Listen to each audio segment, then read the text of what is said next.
ते राघव नावाचा मुलगा राहत होता. त्याला झाडांबद्दल भरपूर प्रेम होते, काळजी होती, आपुलकी होती. एके दिवशी त्याने पाहिले की चौकामध्ये एकही झाड नाही. हे पाहिल्यानंतर तो निराश झाला.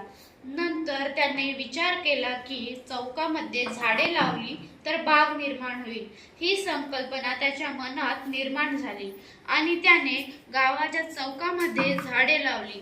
राघवने गावाच्या चौकामध्ये अनेक झाडे लावली. प्रतिदिवस त्याची काळजी घेतली, झाडांचे संरक्षण केले, झाडांना खत पाणी दिले. काही दिवसांनी झाडे हिरवीगार दिसू लागली. झाडांची छाया दाट झाली. गावाच्या चौकामध्ये लहान मुले खेळायला येऊ लागली. लहान मुले आजी आजोबा झाडाच्या सावलीचा आनंद घेऊ लागले. पक्षी झाडावर बसू लागले. अनेक पक्ष्यांनी झाडांवर आपले घरटे बनवले होते. गावाचे चौक आता एक सुखद भेटीचे स्थान झाले होते. काही महिन्यांनी शहरातून एक व्यापारी आला.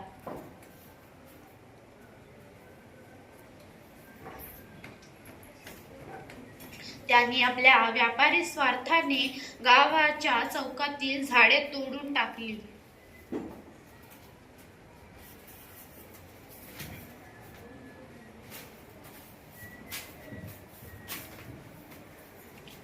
काही दिवसांनी लहान मुले खेळायला आली.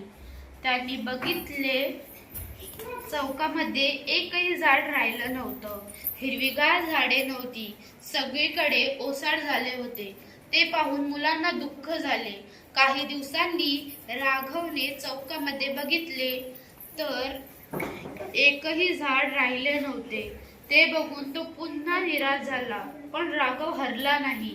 त्याने पुन्हा संकल्प केला की गावातील प्रतिष्ठित व्यक्तीकडे तक्रार केली आणि पुन्हा त्याने गावातील चौकामध्ये अनेक झाडे लावली.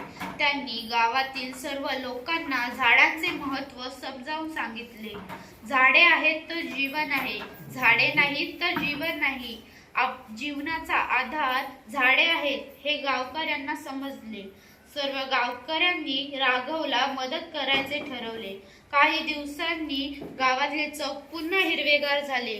परंतु आता गावकऱ्यांनी संकल्प केला होता की झाडे तोडून देणार नाही आणि जीवनाचा आनंद घेऊ. झाडे लावा, झाडे जगवा. झाडे